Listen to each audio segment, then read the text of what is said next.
Hora H do Agro, com Kellen Severo. Oferecimento Ihara. Olá, sejam muito bem-vindos ao Hora H do Agro, um programa onde discutimos e analisamos os temas que mais importam para o agronegócio brasileiro. Brasileiros vão às urnas neste domingo para definir o segundo turno das eleições. Lula ou Bolsonaro? Quem irá vencer uma das disputas mais apertadas da história? Vamos analisar dado a dado e tentar antecipar o que acontecerá neste fim de semana. E mais, o que muda para o agronegócio com Bolsonaro ou Lula daqui para frente? Você vai ver tudo isso e muito mais no Hora H do Agro especial Eleições, que já está no ar. Estamos na reta final de uma das eleições mais disputadas da história. A cada dia, um novo fato parece ter potencial de impactar em um voto a mais ou a menos para os candidatos à presidência da República, Jair Bolsonaro e Luiz Inácio Lula da Silva. Na semana, o ex-deputado federal Roberto Jefferson resistiu à prisão e trocou tiros com a Polícia Federal. E houve tentativa de associar o fato aos candidatos do PL e do PT. Além disso, no noticiário ganhou espaço a denúncia da campanha do candidato Jair Bolsonaro sobre inserções de campanha que não teriam sido veiculadas em rádios no Nordeste brasileiro. Na quinta-feira, Lula publicou uma carta aberta em que fez promessas de campanha voltada à política fiscal e social, mas em que não detalhou planos para o modelo econômico. Já no mercado financeiro, houve pouca reação do dólar ao tema eleição ao longo deste ano. Mas na reta final, a moeda norte-americana chegou a subir mais de 1% em um pregão durante esses últimos dias, com investidores buscando proteção diante de um placar bastante acirrado. Neste pós-eleição, o câmbio pode sofrer algum tipo de reação? O agronegócio monitora isso e a gente vai detalhar ao longo do Hora H do Agro especial Eleições de hoje. E para abordarmos todos esses fatos, detalhes e projeções, a gente convidou Andrei Roman, CEO da Atlas Intel, que foi um dos institutos de pesquisa que mais se aproximou do resultado do primeiro turno das eleições. Andrei, seja muito bem-vindo à Jovem Pan News. Muito obrigado, Kelly. Muito obrigado pelo convite. Nós é que agradecemos a sua presença, assim como agradecemos a presença e saudamos o cientista político Fernando Conrado. Seja muito bem-vindo, Conrado. Saudações a todos. Obrigada a vocês pela companhia e vamos começar. Andrei, o que a última pesquisa da Atlas aponta nesta reta final aqui do segundo turno? Quais são as suas atualizações para a nossa audiência? Kelly, a nossa última pesquisa aponta um quadro de muita estabilidade. Tivemos aí eventos extremamente inéditos ao longo das últimas 2 semanas, né?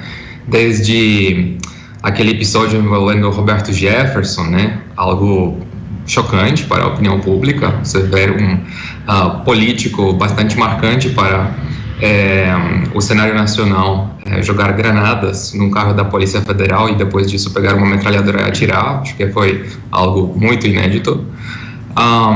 Ao mesmo tempo, revelações por parte da campanha do Bolsonaro em relação há uma desigualdade de oportunidades, né, em termos de fazer a campanha. Ele alegou ter sido prejudicado por conta de falhas no processo de comunicação das inserções da campanha dele em rádios no Nordeste, algo bastante inédito também para o debate político. Mesmo assim, acho que o que a gente destaca em termos de tendência nessa última pesquisa é estabilidade. Tem uma diferença na nossa última pesquisa de uns 6 pontos, 6,4 pontos entre o Lula e o Bolsonaro, algo que talvez poderia ter sido esperado a partir do resultado do primeiro turno. O Lula esteve na frente em torno de 5,5 pontos, computando aí também a transferência de eleitores da Simone Tebet, que fez campanha para o Lula neste segundo turno.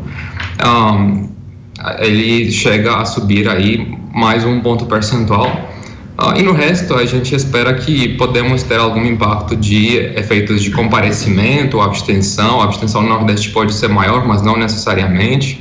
A abstenção no Sudeste pode cair, mas isso não necessariamente implica que vai cair de um jeito que vai impactar positivamente o Bolsonaro. Pode se impactar positivamente, mas não há uma clareza específica sobre o que vai acontecer em termos do impacto da abstenção, de dinâmicas de abstenção sobre o resultado final. Andrei, então, eu diria que o que a gente vê, assim, em termos de conclusão, muito rápido, que ali é que, por mais que a gente tenha um acirramento dessa briga de maneira muito clara, né, o país está assistindo a talvez a eleição presidencial mais polarizada do período da redemocratização.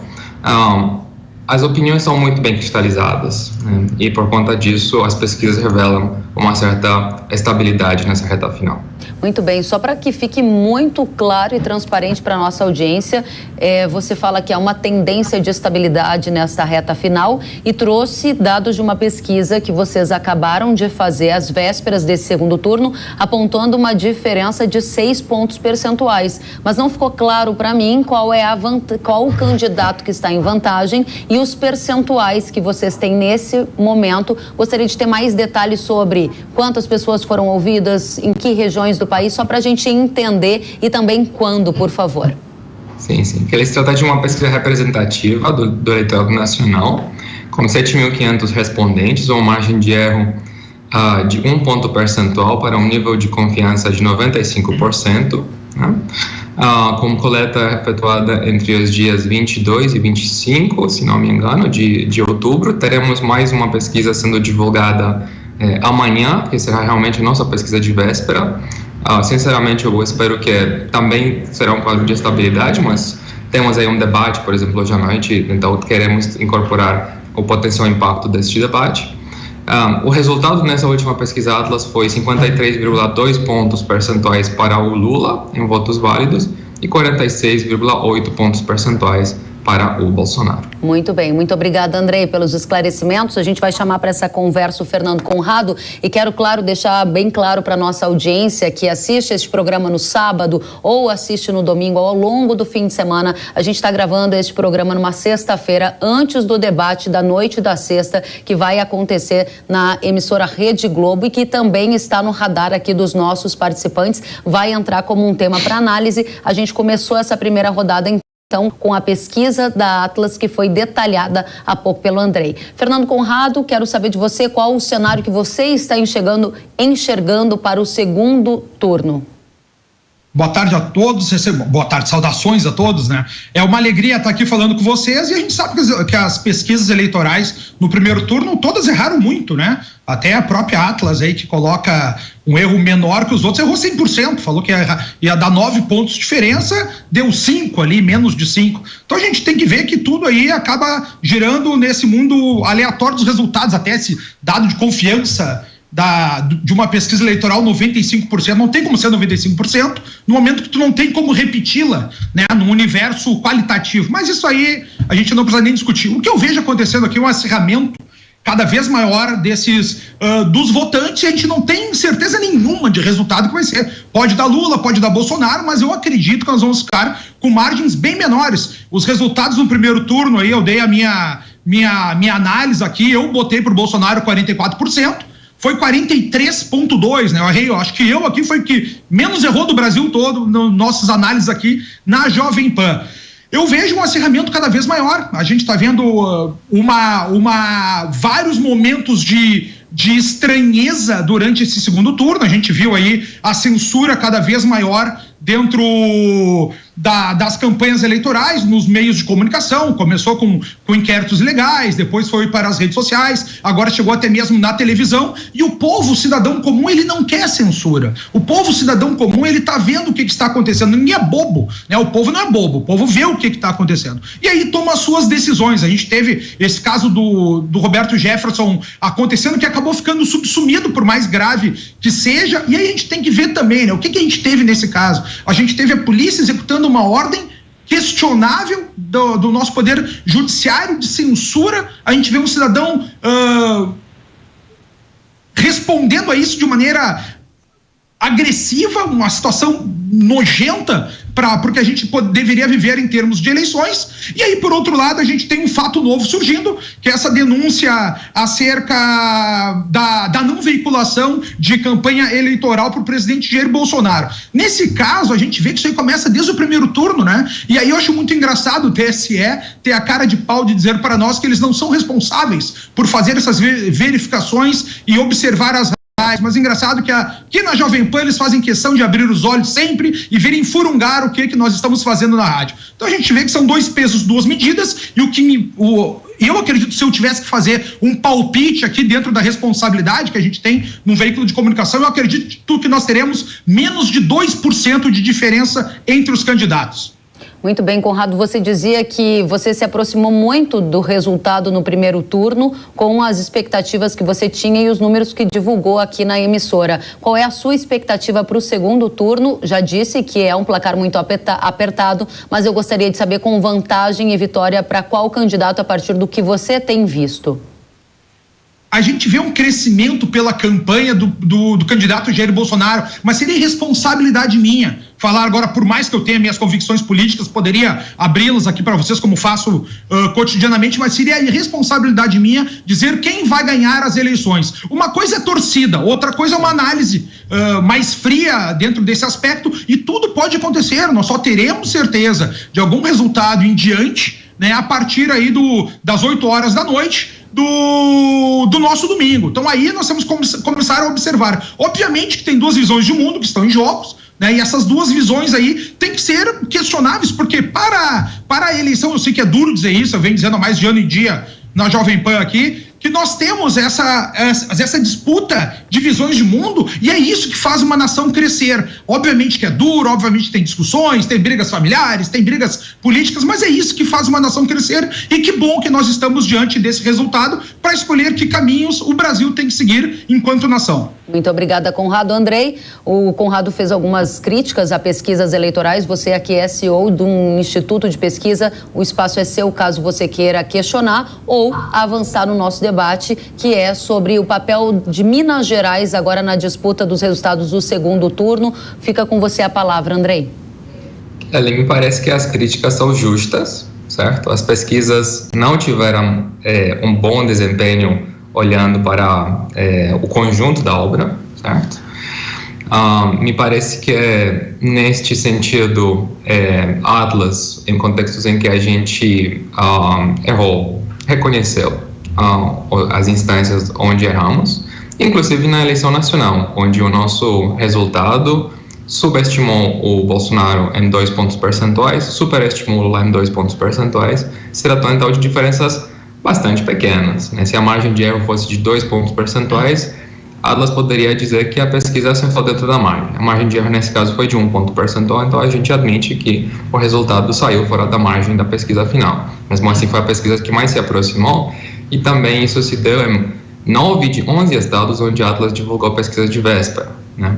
Então, eu acho que é importante a gente avaliar, sim, a diferença entre as pesquisas de véspera e os resultados, fazer uma crítica para entender o que aconteceu, por que houve uma subrepresentação sistemática do voto de direita. Não é a primeira vez que isso acontece, aconteceu já em 3 ciclos consecutivos, em 2018, no primeiro turno, nas eleições municipais, e agora no primeiro turno das eleições de 2022 para a eleição presidencial, governo e senador, basicamente no território nacional inteiro. Isso é muito grave, certo? Agora, acho que a gente não pode simplesmente descartar a metodologia científica das pesquisas de opinião e acreditar que vamos conseguir navegar o universo político e social sem pesquisas. Até porque eu tenho certeza de que qualquer projeção que o Conrado aqui está falando, né, está dizendo, ela vem com base em algum tipo de dado, que ele cogitou, que ele olhou, que ele estudou, né? Então, também foi a partir de uma pesquisa, não foi um dado que simplesmente caiu do céu. Então, a metodologia de pesquisa científica, ela é algo muito necessário. A gente precisa respeitar o trabalho de institutos, de empresas que fazem um trabalho sério.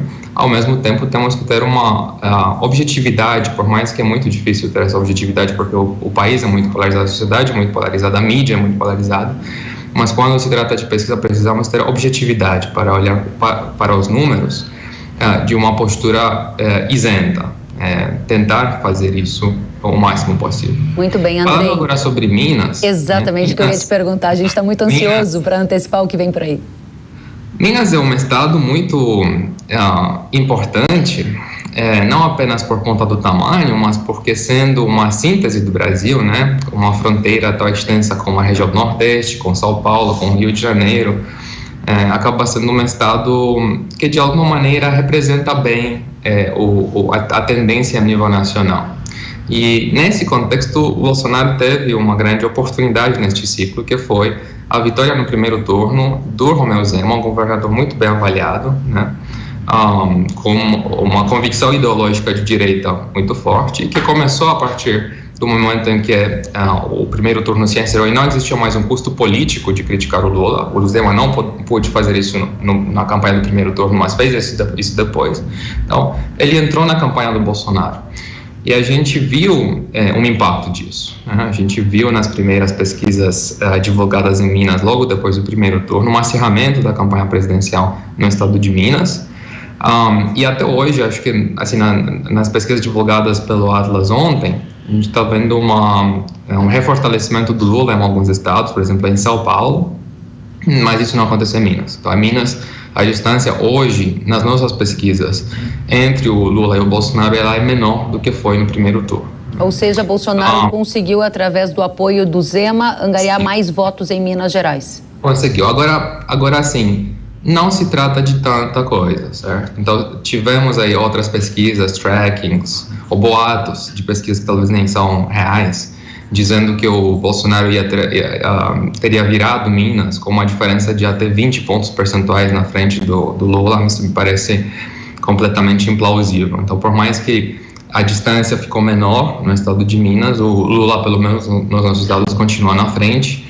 E então esse fortalecimento na margem do Bolsonaro, na minha opinião, não afeta tanto o cenário nacional e as chances do Lula vencer neste segundo turno. Só para encerrar em relação a Minas e na sequência já passar para o Conrado a palavra, se houver uma vantagem maior de Bolsonaro a partir do apoio de Zema em Minas Gerais, isso fortaleceria a presença do Bolsonaro na disputa nacional, podendo também favorecê-lo numa potencial vitória, na sua avaliação? Minas tem esse poder?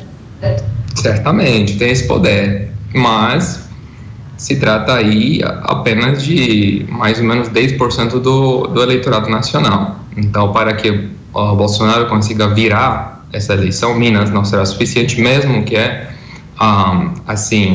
o desempenho dele mostrasse um crescimento fulminante em Minas, o que não é o caso, mas mesmo se isso fosse acontecer, não seria suficiente para virar a eleição nacional. Muito bem, obrigada, Andrei. Conrado, gostaria de entender a sua opinião sobre o cenário de Minas, sobre o cenário do Nordeste, o que você tem observado nos seus dados, nas suas conversas, para dividir a sua visão sobre esse tópico com a nossa audiência.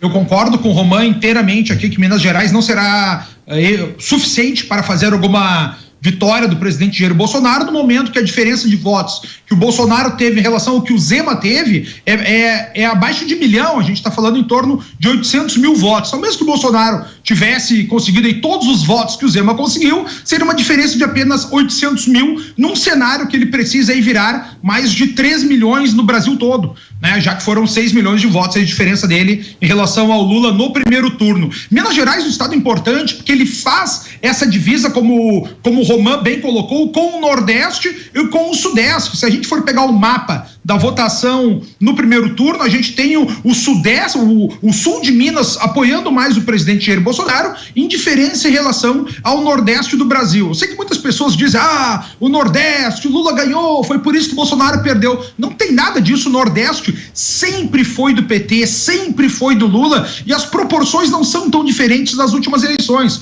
Bolsonaro tem não vence o Lula no primeiro turno e tem essa realidade de números porque ele diminuiu suas votações no Rio Grande do Sul, diminuiu suas votações em Minas Gerais, diminuiu suas votações em São Paulo, diminuiu suas votações em Santa Catarina, que é um estado que ele teve extremo apoio nas eleições de 2018, e esse é o grande resultado que a gente vê agora no segundo turno. O que a gente consegue observar aqui, que de fato o apoio do governador, agora já eleito Zema, é muito importante em Minas Gerais, e a gente tem que levar em considerações outros pontos, como já diminuiu, como nós já tivemos as votações para deputados e para senadores, para deputados estaduais, a tendência é que a gente tenha um aumento de abstenção no segundo turno. É isso que a gente vê corriqueiramente nas eleições. Então agora a gente tem que enxergar a quem acontecerá essa abstenção, quem é que deixará de votar. Será que são aqueles que apoiaram o presidente Lula no primeiro turno ou são aqueles que apoiam o presidente Jair Bolsonaro? São essas visões que a gente vai enxergar e, ao meu ver, essas eleições se definirão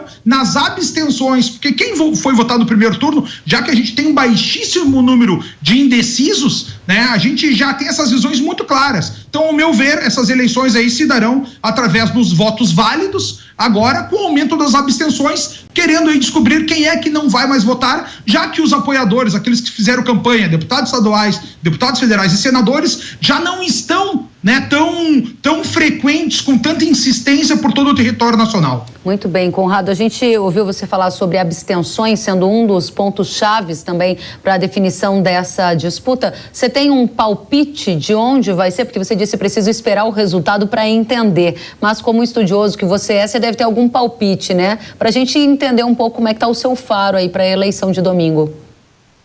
Mas em termos de palpite, a gente tem que enxergar o seguinte: aonde é que já teve vitória em primeiro turno? Todos os lugares que já tiveram vitória em primeiro turno dos seus governadores, esses lugares certamente a eleição esfriou um pouco mais. Então basta a gente passar uma visão geral pelo Brasil. Nós vamos ter importantes estados, inclusive do Nordeste e do Norte do país, que já definiram seus governadores num primeiro turno. Então nessas localidades aí já arrefeceu a campanha eleitoral e aí muita gente vai deixar de votar. Como eu falei para vocês, né, acho que é importante que todos nós vamos votar nas eleições, levemos os nossos parentes para votar, que a gente faça o clamor popular ser escutado, independentemente do partido político. Né? É a nossa voz, é a voz do povo, é a voz de Deus, e é isso que a gente tem que esperar das próximas eleições. Independentemente disso, como eu já falei aqui, eu acho que o Roman pode analisar melhor ainda, as eleições no segundo turno sempre tem uma abstenção maior que no primeiro turno. Como tu perguntaste, eu acredito que a gente terá essas abstenções maiores nos estados que já tiveram a definição dos seus governadores ainda no primeiro turno. Muito bem, obrigada, Conrado. Andrei, qual é a sua visão? A abstenção é um fator-chave para a eleição de domingo? A abstenção é um fator-chave, no entanto, me parece que é talvez o padrão histórico, onde a abstenção sempre cresce no segundo turno, em eleições presidenciais no Brasil, talvez neste ciclo não vai ser tão impactante. Por que digo isso? Existe, é verdade, esse fator do encerramento das corridas para governador no primeiro turno em alguns estados, também o efeito da desmobilização de algumas máquinas políticas que trabalham em nível regional para candidatos a deputado estadual, deputado federal, senador. Então, tudo isso tende a favorecer um aumento da abstenção no segundo turno, mas existe um outro fator que tradicionalmente me parece mais relevante, que é o tamanho do eleitorado de terceira via em nível nacional, em nível presidencial. Eleitores, por exemplo, da Simone Tebet ou do Ciro Gomes, vendo que esses candidatos não chegaram no segundo turno, inevitavelmente serão menos empolgados de participar da votação do segundo turno do que eleitores do Lula ou do Bolsonaro, né? Tradicionalmente, este grupo de terceira via ele é maior do que foi neste ciclo. Se trata de uma parcela, por exemplo, quando a gente teve a Marina Silva competindo contra o Aécio Neves e a Dilma, né? Ela conseguiu uma votação sozinha muito maior do que a soma dos votos entre o Ciro Gomes e a Simone Tebet.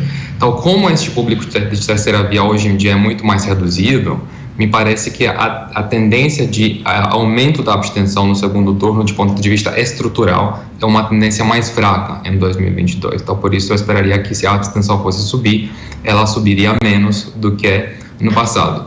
E temos aí um fator novo, né, que é o fator da polarização. A gente está vendo um debate político cada vez mais acirrado, com elementos, inclusive, de violência, né?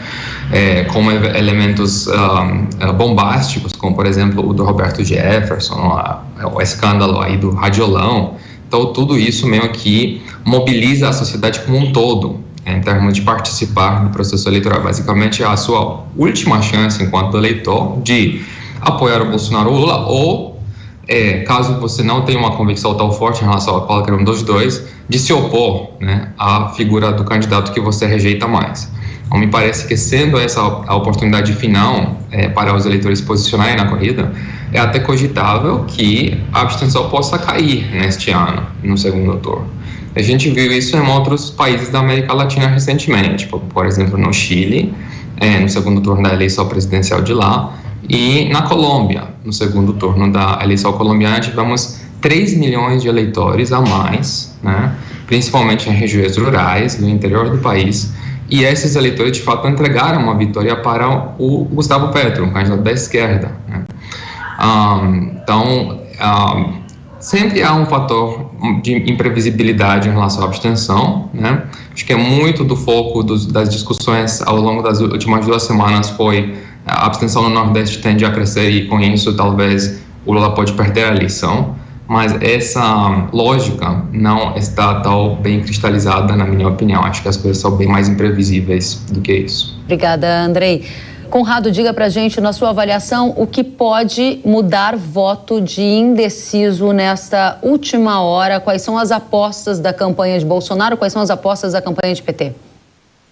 As apostas da campanha do Bolsonaro é deixar com que o próprio... O que a gente viu durante toda essa campanha eleitoral não é apenas uma luta entre 2 candidatos, entre 2 partidos políticos, mas sim uma luta contra o próprio establishment, né? O nosso TSE promoveu de todas as formas uma diminuição da força de campanha do presidente Jair Bolsonaro, silenciando apoiadores, botando cada vez mais censura, não recebendo pedido de investigação do Radiolão, porque é interessante a gente trazer para as pessoas que funcionou o Radiolão, agora como o Roman já falou aqui, aconteceu o seguinte no TSE, foi feito um pedido de análise e esse pedido não foi julgado nem a favor nem contra, ele simplesmente não foi recebido, né? E aí nós estamos diante aí de uma falha estrutural que deixa para o eleitor esse grande questionamento. Por outro lado, a campanha do PT cumpre cada vez mais dizer que com promessas de esperança cada vez maior, e aí quando ele joga essa esperança para um futuro,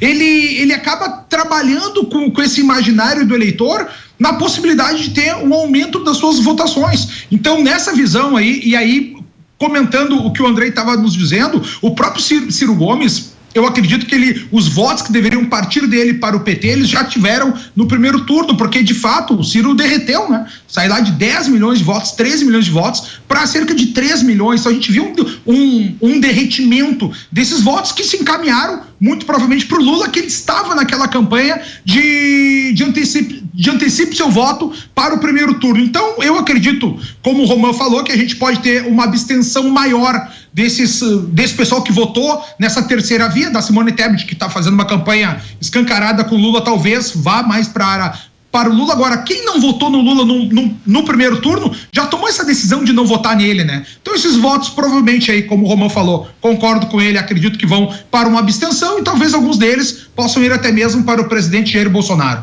Muito bem, obrigada, Conrado. Andrei, o que pode mudar voto de indeciso na última hora?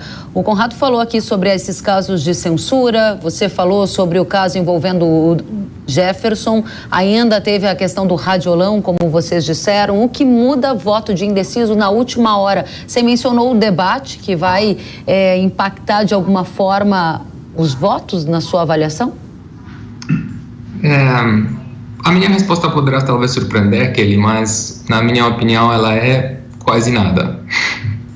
Porque, sinceramente, se o Radiolão não mudou votos, se o Jefferson não mudou votos, se o evento das garotas venezuelanas, que na minha opinião de fato impactou, se houve algum evento que impactou mais e impactou negativamente o presidente Bolsonaro, porque ele estava numa trajetória de subida, de recuperação, e o evento pegou ele no pior ponto possível, né, da campanha de segundo turno, mas mesmo esse evento das garotas venezuelanas impactou pouco, certo? Então ele interrompeu uma trajetória de subida, mas não causou uma queda tão grande da intenção de voto do Bolsonaro. Então, se esses eventos tão visíveis, né, tão discutidos, tão polêmicos, que viralizaram em redes sociais ao longo de 2 semanas, né, não impactaram, eu não acredito que teremos pela frente, no pouco tempo que ainda resta, algo que vai impactar o número de indecisos, que de fato é muito baixo. Quase não tem mais indecisos nessa corrida, na minha opinião. Muito bem. Se tem algo que pode impactar na margem, é o debate. A gente viu aí um debate entre os dois candidatos que começou bem para o Lula, acabou mal para o Lula. O Bolsonaro se recuperou muito bem e ganhou o último bloco do primeiro debate da Band. E aí isso criou também uma grande expectativa em relação ao debate de hoje. Muita gente vai assistir esse debate dos dois lados, né, torcendo que o Bolsonaro de um lado possa repetir, né, o que ele conseguiu no primeiro debate, do lado do Lula que ele possa evitar os erros que ele cometeu no primeiro debate, né. E isso talvez seja, entre agora e o momento da eleição, o ponto mais crucial, mais importante. Mas mesmo isso, se você fosse pedir essa minha opinião, eu acho que mesmo isso tende a impactar pouco neste momento. Muito bem, Andrei, muito obrigada. A gente está indo para a última rodada aqui do nosso painel. Eu estou com uma manchete da revista Cruzoé na minha mão e eu pergunto a você, Conrado, porque a manchete diz assim: vai haver terceiro turno. E a linha fina da manchete dessa revista diz: na reta final da campanha, Jair Bolsonaro retoma o discurso de que há fraude nas eleições e pavimenta o caminho para contestar o resultado em caso de derrota. Essa é a capa da revista Cruzoé. Eu gostaria que você comentasse. A gente está debatendo aqui segundo turno, mas a parte da imprensa começa a veicular esse tipo de noticiário e eu gostaria da sua análise. A imprensa faz aquela eterna narrativa numa repetição ipsiliter que a gente teve na eleição americana. O que a gente tem que analisar aqui, que nós tivemos durante todo esse longo processo eleitoral, uma supressão de direitos de uma chapa presidencial, no caso aí do presidente Jair Bolsonaro. E essas discussões que deveriam ser tomadas, deveriam ser analisadas durante o período eleitoral não foram, né? Se elas vão ser julgadas no futuro, se tem alguma responsabilidade de alguma chapa de oposição, pode acontecer como não pode acontecer. O que está sendo buscado aqui é implantar o terror e tentar essa narrativa golpista que tenta colocar o presidente Jair Bolsonaro dessas eleições de 2018. Obviamente que a gente tem casos evidentes como esse aí do Radiolão que tem que ser investigados, né? Então essa investigação, as responsabilidades disso devem ser apuradas. Pelo fato do decurso de tempo ser muito curto, fica aberta essa margem de uma análise futura. Agora, o que a gente tem que analisar aqui de toda forma aí, as eleições que nós teremos aqui, será um julgamento sobre os candidatos, né? O próprio presidente Lula, por mais que tenha sido descondenado das suas ações, agora ele vai ir para o 4º grau de jurisdição, que é o povo, que vai dizer se apoia a sua visão de mundo ou não apoia a sua visão de mundo. E por outro lado, do caso do presidente Jair Bolsonaro, isso vai ser discutido. Se a gente quer um Estado que trabalhe tão policialesco assim, com ações ilegais, com fraudes que não são... Porque o processo, quando a gente fala em fraude, a gente tem que ver todos esses cerceamentos de liberdades que aconteceram para só um candidato, já que a gente não tem outras emissoras de televisão, por exemplo, nenhuma delas foram censuradas, nenhuma delas teve um equilíbrio de divisões políticas, e é isso que a gente vai trazer agora para esse segundo turno, e talvez esses julgamentos possam até mesmo serem postergados em relação ao curto decurso de tempo que nós temos entre os julgamentos e as eleições. Muito bem, obrigada, Conrado. Andrei, qual a sua opinião? A minha opinião é que é sempre bom a gente respeitar a democracia e o resultado das urnas. Caso tiver efetivamente algum tipo de comprovação de fraude, acho que isso precisará ser investigado, comprovado, né? E tratado com uma seriedade transparente para a sociedade como um todo. Me parece que há um discurso bem razoável em relação à necessidade de sempre fortalecer a segurança das urnas eletrônicas. Me parece que sempre é possível incorporar novos mecanismos de verificação e de segurança, mas caso não tenhamos elementos claros que comprovem fraude, parece muito ruim para a democracia especular em relação a isso, né? Eu acho que o resultado do primeiro turno mostrou aí de inúmeras maneiras que o voto da direita foi muito forte no Brasil. O PL elegeu uma bancada de 99 deputados. O presidente Bolsonaro surpreendeu em relação a todas as pesquisas. Em inúmeros estados, candidatos a senador ganharam de forma inesperada. Mourão, no Rio Grande do Sul. No contexto de São Paulo, o Marcos Pontes, né? Então, acho que o resultado de primeiro turno serviu um pouco para pacificar um pouco os ânimos e mostrar que, de fato, o processo, por mais que tenha vulnerabilidades, acho que não existe assim, um bulletproof system, que nunca tenha nenhum tipo de possibilidade de ele ser deixado vulnerável. Isso não existe em nenhum lugar no mundo. Mas, por mais que existam vulnerabilidades, não existe nenhum tipo de comprovação de que isso impactou negativamente a lisura do processo eleitoral. E eu acho que com isso os ânimos deveriam ficar um pouco mais pacificados para esse segundo turno. Obrigada, Andrei. Gostaria então de pedir a você, Conrado, a sua consideração final depois da fala do Andrei. Não, a consideração final, concordo com o Andrei nesse aspecto, que nós tivemos aí uma escolha maciça da população brasileira por representantes mais vinculados a uma visão conservadora de mundo, já que a gente pode dizer isso, por quê? Quando o povo fala isso, ele está dizendo, nós queremos que o Brasil continue com esse caminho, né? Nós queremos que o Brasil permaneça com isso. Eu até mesmo acredito que o presidente Lula, se vier a vencer as eleições, vai ter tempos difíceis aí com o Senado, na sua maioria, mais puxando para a direita, e o próprio Congresso Nacional como um todo aí puxando à direita. Vamos ver o que nós teremos aí. Eu acredito que na história essa eleição mais importante que a gente está vivendo, exatamente por essa polarização e escolhas de caminhos que a nação deve seguir, e especialmente pela mínima diferença que eu, ao menos, enxergo que vai acontecer nessa votação. Muito bem, quero agradecer demais Andrei Roman, CEO da Atlas Intel. Volte sempre, Andrei, foi uma satisfação recebê-lo no Hora H do Agro. Muito obrigado, Kelly, um prazer também conversar com o Conrado. Excelente dia. Um prazer também. Obrigada a você e a Fernando Conrado, cientista político e comentarista. Volte sempre, Conrado. Abraço forte a todos, fiquem com Deus. Obrigada. E vão votar no domingo. Muito bem, obrigada a vocês, até a próxima. E com as exportações crescentes do agronegócio, a expectativa é que em 2022 o valor dos embarques brasileiros atinja um recorde. A previsão é do INSPER Global Agro, que projeta uma marca de 140 bilhões em valor exportado. Dado do Ministério da Agricultura revela, inclusive, que de janeiro a setembro, as exportações brasileiras do setor agrícola renderam 122 bilhões de reais, resultado recorde para o período. O livre mercado e a conquista de novos clientes mundo afora tem sido uma marca do agro moderno. Esse é um dos principais pontos de atenção do setor com um novo governo, seja ele um governo novo de Bolsonaro ou de Lula. Qual será a estratégia de governo para o comércio internacional do novo presidente da República? Além desse debate, há temas como impostos e tributação, meio ambiente e estabilidade social no campo, que são acompanhados muito de perto pela nossa audiência do Hora H do Agro.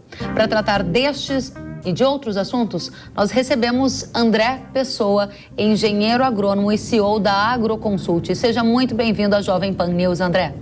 Muito obrigado, Kelly. É um prazer estar de volta aqui ao seu programa. É uma satisfação para a gente poder participar. E queria dizer já de saída aqui da minha solidariedade ao veículo de comunicação na qual você trabalha, a Jovem Pan, e a todos os profissionais que trabalham aí, em função da censura que vocês vêm sendo submetidos aí pelo TSE.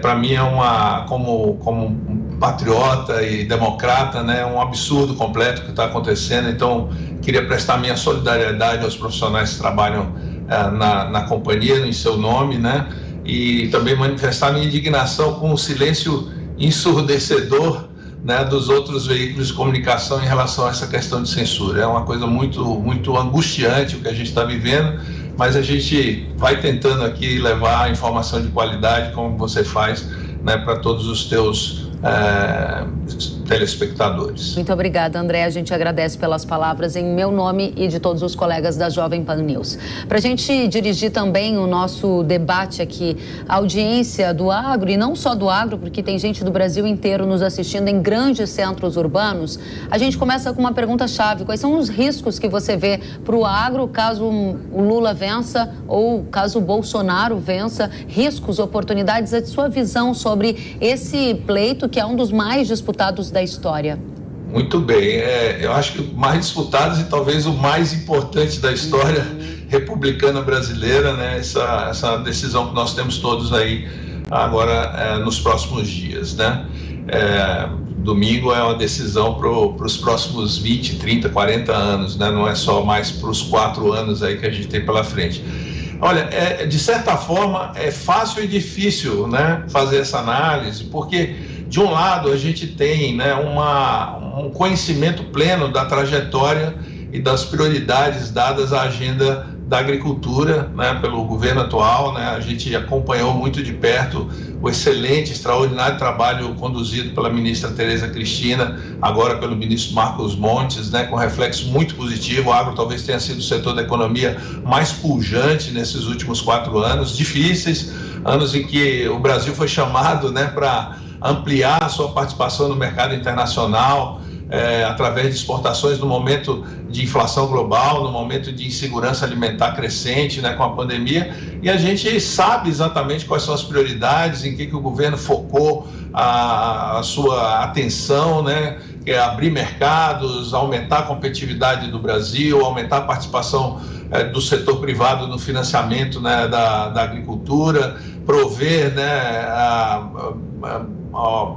insumos, né, está preocupado com a questão de fornecimento de insumos, avanço na questão regulatória, não só de crédito, mas na questão fundiária, na questão ambiental. Ou seja, a gente conhece um pouco a agenda, né, do governo e pode imaginar alguns avanços, né, e continuidade de alguns processos que já estão em andamento. Do outro lado, a gente não tem um programa de governo manifesto para a agricultura, né? Infelizmente, a candidatura do PT não apresentou um programa de governo, apresentou, depois retirou, né, o programa de governo, e a gente não sabe quais são as ideias para a agricultura. A gente tem apenas alguns indícios, por exemplo, através de algumas iniciativas de parlamentares, né, ligados à candidatura do ex-presidente Lula, falando de algumas coisas relativas à agricultura, como, por exemplo, uma ideia de taxar exportações agrícolas, uma ideia de voltar a ter um controle estatal muito forte em cima de estoques reguladores, com intervenção do governo no funcionamento dos mercados, né, uma agenda talvez também mais voltada, né, para questões de interferência, né, de bancos públicos de forma mais pesada no financiamento agrícola, que é uma coisa que a gente já vinha, né, complementando de forma bastante eficiente com a participação do crédito privado. Ou seja, tem só indícios, né, de qual é a agenda, mas de certa forma o que preocupa é que é uma agenda que pode trazer retrocessos em relação a coisas que a gente já vinha superando ou já fazia parte do passado, como, por exemplo, essa intervenção muito forte do governo em estoques reguladores, em funcionamento do mercado, a tributação sobre exportações agrícolas, que desde a Lei Candia a gente conseguiu deixar para trás, e a gente observa que alguns países, como é o caso de vizinhos nossos aqui na Argentina, o mal que isso traz, né, para o desenvolvimento do setor agrícola, e ainda tem gente querendo resgatar, né, esse tipo de política. Eu acho que isso poderia trazer um retrocesso muito grande a essa grande dinâmica de expansão que o agronegócio vem apresentando nos últimos anos, especialmente nesses últimos 4 anos. Você tocou num ponto que é extremamente importante para a audiência do agro e para a audiência urbana que nos ouve, e eu gostaria aqui de contar com seus anos de experiência na cobertura do setor agropecuário para explicar para todos nós por que é ruim taxar a exportação, porque há uma tentativa, muitas vezes, de colocar na conta da exportação a culpa pelo, por exemplo, o preço da carne. A gente viu, inclusive, isso sendo dito pelo candidato à presidência da República, Lula, dizendo que para tentar inibir a alta no preço da carne e deixar com que todos os brasileiros voltassem a comer o churrasquinho do domingo, seria bom, entre aspas, segurar um pouco desta carne no mercado doméstico. Isso é mito ou é verdade? Esclarece para nossa audiência, André. Não, é um entendimento equivocado, né, de como os mercados funcionam, né, mas eles têm dito isso, acreditam nisso. Aliás, tem exemplos próximos. A Argentina já foi um dos maiores exportadores de carne do mundo, né, foi um dos maiores consumidores de carne per capita do mundo, né, quando exportava livremente a sua produção. Na hora que o governo começou a intervir na exportação, sobretaxando as exportações de carne, né, e regulando até qual volume que poderia ser exportado ou não, a Argentina entrou num processo de redução da atividade pecuária, né, por conta das incertezas geradas em função das intervenções governamentais, né, e reduziu drasticamente o seu consumo per capita de carne, né? Um país que era conhecido pela sua carne no mundo inteiro tem hoje um dos menores consumos per capita de carne da América do Sul e já foi um dos maiores, né? Talvez até junto com o Uruguai um dos maiores consumidores do mundo per capita. Isso por uma intervenção equivocada. Quem dita, né, o preço é o mercado internacional. Quando você interfere, você tira a possibilidade do produtor estar vendendo pela melhor oferta do mercado. E muitas vezes isso inibe o investimento. E ele vai para um outro mercado com o seu ativo, para uma outra atividade que não esteja tão regulada e que esteja tão controlada assim, pelos limites dados pela política de um determinado país, né? Então, aqui no Brasil, a gente ganhou um mercado extraordinário para a carne brasileira, seja a carne bovina, seja a carne de suínos, a carne de frango, participando de mercados livres, abertos, né? Gostaríamos até que o mercado fosse mais aberto, porque existem proteções no mercado que não são de ordem tarifária exclusivamente, mas de ordem sanitária, né, e até ambientais, né, que não fazem com que a gente acesse todos os mercados. Mas o pedaço que a gente pôde acessar do mercado fez com que a produção brasileira crescesse muito. A questão do custo dos alimentos aqui é muito mais uma questão de renda e de poder aquisitivo da população, né, do que o problema do preço dos alimentos, que é nivelado pelo preço internacional. Se a gente começa a ter um preço doméstico descolado do mercado internacional de uma determinada mercadoria, nós vamos migrar para produzir outras. O cara que cria boi aqui para exportar para o mercado internacional vai usar sua terra para produzir uma outra commodity ou uma outra atividade que não seja taxada, que não seja colocada cota e coisas desse tipo, né? Então, assim, essa é a consequência, é uma leitura equivocada de como os mercados funcionam, que, diga-se de passagem, não é só no aspecto do mercado agrícola, né? De uma forma geral, existe um entendimento muito equivocado da forma como o mercado funciona. Para quem não gosta de mercado, até se entende, né? Não gosta muito de como os mercados funcionam e acha que o Estado tem que intervir o tempo inteiro para disciplinar o funcionamento dos agentes econômicos, quando, na verdade, o mercado e o sistema de preços, né, acaba sendo a forma mais eficiente de organizar a produção, a distribuição, né? O livre comércio deveria ser preferido como política pública do que uma intervenção governamental. Mas não me surpreende, né, que a esquerda sempre tenha essa leitura de que o Estado deve ser o provedor, o regulador e às vezes até o produtor, né, de determinados produtos e serviços numa economia, coisa que já foi comprovada no mundo inteiro que não funciona. As economias que têm muito mais voltado suas políticas para o funcionamento livre do mercado têm prosperado mais, têm gerado prosperidade, têm gerado renda e têm colocado uma oferta de produtos adequada para os seus consumidores. Ou né? seja, deixando bem claro, aproveitando o que você está dizendo, isso explica parte do apoio também do setor agropecuário dado ao atual governo, que é um atual governo que é menos intervencionista, ou seja, que deixa o mercado mais livre. A exemplo do que você está colocando aqui, há uma grande preocupação com eventual taxação de exportação, que nas palavras do André poderia gerar um efeito contrário ao consumidor, que muitas vezes compra a ideia de que taxar a exportação diminuiria o preço do alimento no mercado doméstico, mas a gente veria um desestímulo à produção que poderia gerar justamente o efeito contrário, né? André? Exatamente, Kelly. E tem uma coisa muito importante aí que você apontou, que é assim, a expectativa que é criada, né? Então, quando você tem uma incerteza de como você vai ser regulado e o mercado vai ser disciplinado na frente, a primeira coisa do ponto de vista do investidor é ele recuar em relação aos seus planos de investimento até que as regras do jogo estejam claras para todo mundo, né? Estejam claras para todo mundo. Quando você tem uma sinalização de uma mudança muito radical no alinhamento da política pública, a primeira reação é uma reação de repensar os investimentos e com mais calma, entender como é que a situação vai ficar para depois voltar a pensar em investimento. E isso é uma ameaça, né? Isso é uma mudança de expectativa que pode trazer um desestímulo muito grande para um setor que vinha sabendo a regra do jogo e colocando seus investimentos aí para expandir a produção brasileira nos últimos anos. Muito bem, André, o nosso tempo está voando. Eu vou então pedir a você para a gente responder perguntas da nossa audiência que chegaram. Vamos receber algumas dessas perguntas. Vou pedir para a produção colocar na tela uma delas e vamos ver.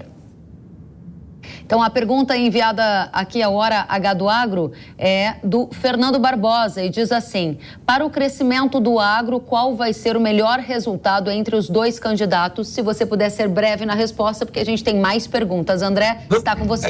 Não tenho dúvida alguma que a vitória do presidente Bolsonaro, a reeleição do presidente Bolsonaro seria mais favorável para o setor, até por conhecermos as suas prioridades para o setor, a linha de atuação que vem sendo seguida nesses últimos 4 anos, da identificação e diagnóstico dos problemas que precisam ser resolvidos ainda, alguns deles ainda muito, muito graves, mas a gente sabe que essas prioridades estão eleitas, né? Na vitória eventual, né, do ex-presidente Lula, como eu disse aqui, a gente tem uma série de retrocessos para políticas que comprovadamente não funcionaram no passado e não tem nenhuma razão para funcionar no futuro. Entre elas, cita 2 exemplos só para ficar claro. Entre elas, por exemplo, a taxação de exportações agrícolas, a volta do governo intervindo na comercialização através de estoques reguladores muito altos, né?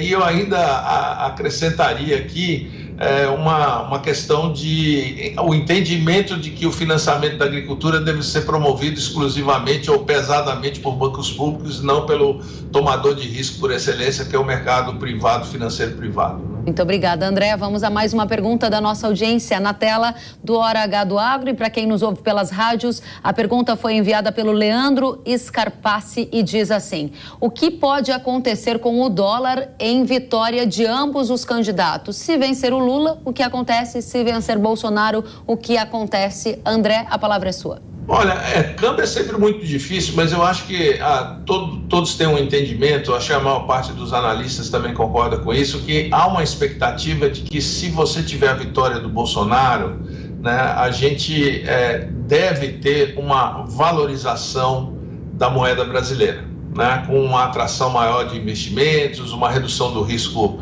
percebido, né, pelos agentes econômicos, né, então isso traria uma sensação de mais previsibilidade do que vai acontecer daqui para frente, e isso certamente tira um pouco do ímpeto aí do dólar, que vem se valorizando fortemente. Na expectativa de uma vitória da oposição, o que nós poderíamos ter é uma continuidade desse processo de desvalorização da moeda brasileira, que pode ser de uma forma bastante abrupta aí nas próximas semanas, né? Exatamente por conta da incerteza, né, do que seria uma nova gestão aí voltada para a economia brasileira. Então, a nossa expectativa é isso: Bolsonaro ganhando, a gente tem um retorno da valorização do real, com uma pequena redução do dólar, e com uma eventual vitória do Lula, o que se espera é uma continuidade da perda de valor da moeda brasileira, né, talvez de forma bem intensa aí nas próximas semanas. André, muito obrigada pelos esclarecimentos. Nosso tempo está chegando ao fim e temos 2 temas aqui chamando a atenção da nossa audiência: impostos para o agro, tributação e questões de regras ambientais. O que esperar no caso de vitória de Lula e no caso de vitória de Bolsonaro, que está na mesa. Olha, esse tema é muito interessante, a questão das regras ambientais. O presidente Bolsonaro foi muito feliz durante o segundo turno em relacionar o avanço vamos dizer, na governança ambiental ligada ao agronegócio à questão da regularização fundiária.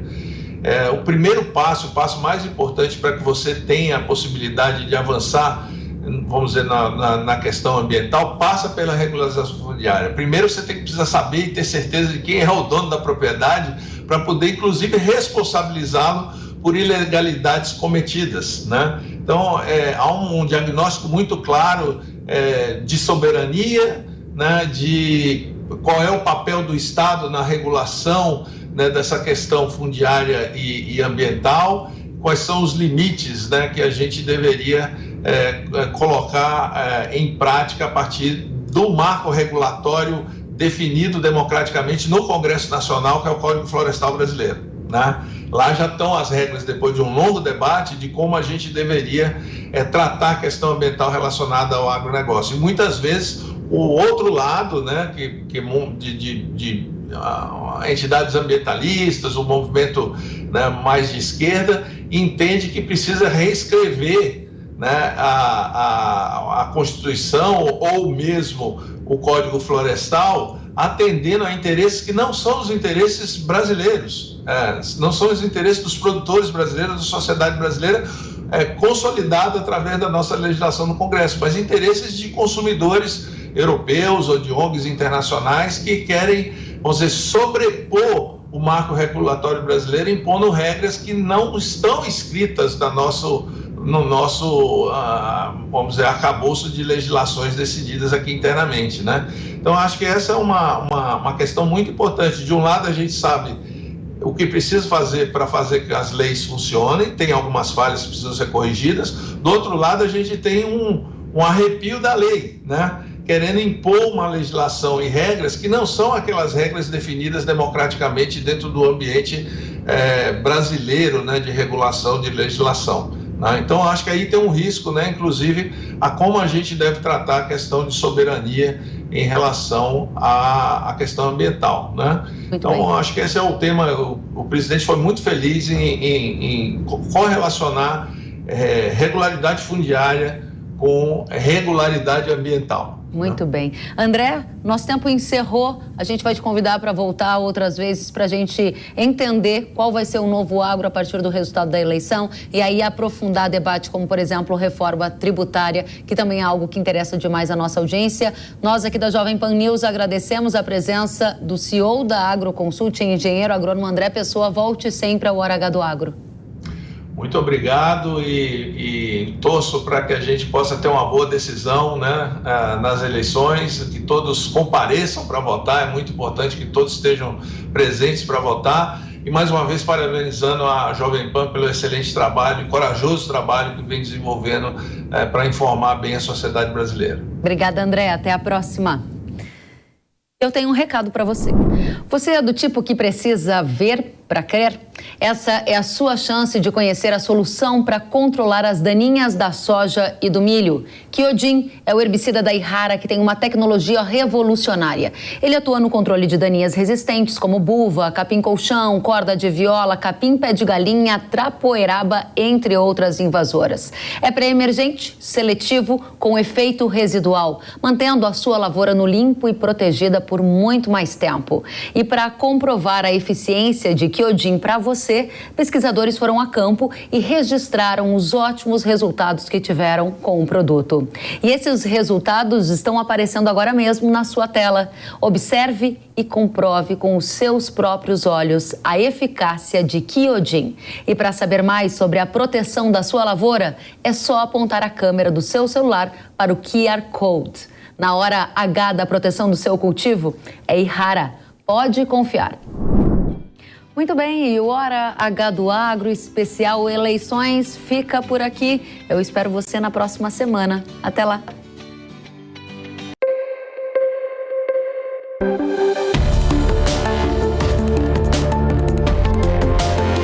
Hora H do Agro, com Kellen Severo.